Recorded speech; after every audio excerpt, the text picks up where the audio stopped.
Hello, I'm ArchieLuxury and welcome to 2013 and the very popular series, What Does Your Wristwatch Say About You?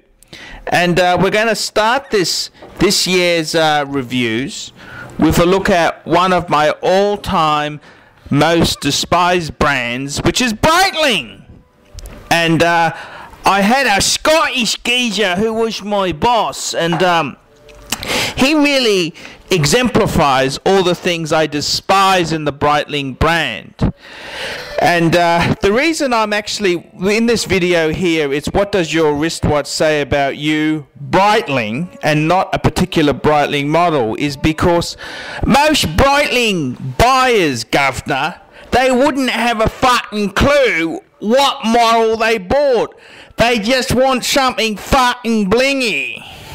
That's right, see, they have no idea what model they bought, and they have no idea what the fuck it is, and you know, they barely know what a chronograph is. You know, they're just mean fuckers, governor. They're mean, nasty fuckers, and that's a very interesting thing. And my ex-boss, he's a typical Breitling owner. Loudmouth, foul, obnoxious, pungent. And he was a really mean, nasty fucker. That's right, a really mean, nasty fucker. And you could tell they're mean because they leave their cars out, because he had a little bit of an interest in classic cars. He had a W126 Benz, the coupe, the pimp sort of coupe, to be honest with you. Ugly fucking alloys on it. He took the original Mercedes alloys off it and put these ugly fucking pimp wheels on.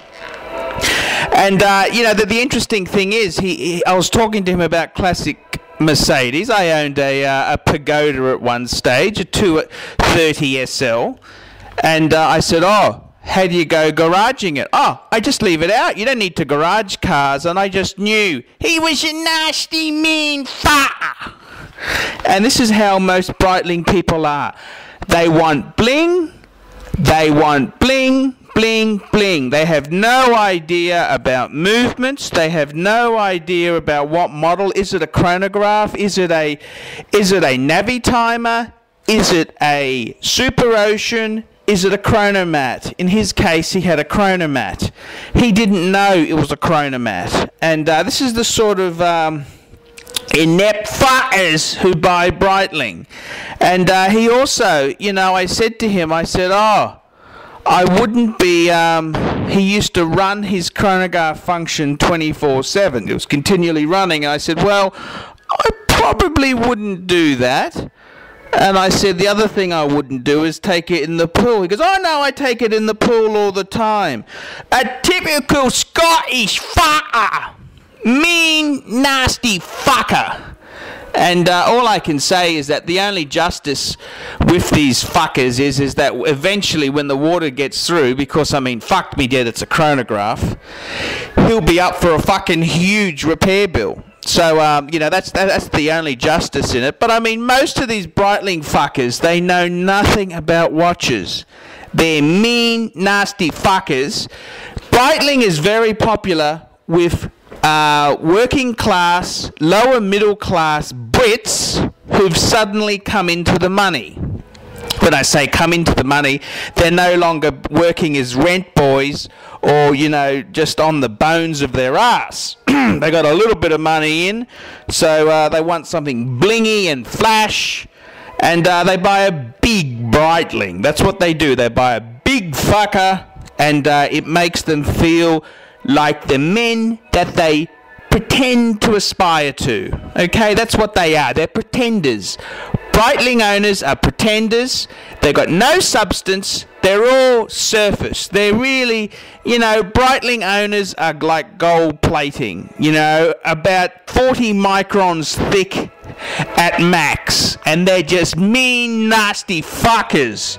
And Breitling owners themselves, you know, they wouldn't understand a Valjoux 7750 movement. Is it the same movement in a Hamilton? He just wouldn't understand the concept. And It was only when he realised that I had a fucking Patek on my wrist that he sort of did a bit of Googling and realised how fucking horologically superior to him I was. And I got to give the fucker credit. At least he knew in the pecking order he was down the bottom, just above Tag Owners.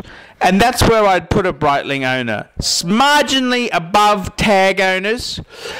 Probably on par with smart-ass Omega owners, Omega Sports owners. And Breitling itself, what is it? Breitling's a huge brand for working-class Brits who got a bit of money. You know, they're running the scam and the punters are coming in and governor, they're buying some, you know, they want some blingy to get some crumpet. That's right, they want to get some crumpet. So they want something blingy and flash. It doesn't matter. The movement's a 7750 Valjoux. It's an ETA-based Valjoux movement. It's a piece of fucking dog turd. No! A classic case of a Breitling wearer would be Jeremy Clarkson. Classic, smart-ass, big mouth, and a typical Breitling type owner. And these are the type of people the brand attracts. The other interesting variation is that I've, running the ArchieLuxury channel, I've met a few people who own Bentleys. I've met 3 people in recent times who own a Bentley. Not one of these fuckers had a Breitling. A Breitling for Bentley. Not one of the fuckers had it. One guy had an Azure, and he had a two-tone Rolex Datejust 2, and he wanted a solid gold sub. Another guy I know had a Flying Spur. He had a Lange and a host of vintage beautiful pieces. And another guy I knew was a huge Patek and vintage collector. Not one of these fuckers had a Breitling for Bentley, governor. And that's why, because it's an aspirational type of logo. It's aspirational, gov. You know, that's the thing. I suppose Breitling for Bentley would be very popular with Chrysler 300C owners. You know, they think it's a Bentley, but it's not. It's a Clayton's Bentley. It's the Bentley you have when you can't really afford a Bentley, governor.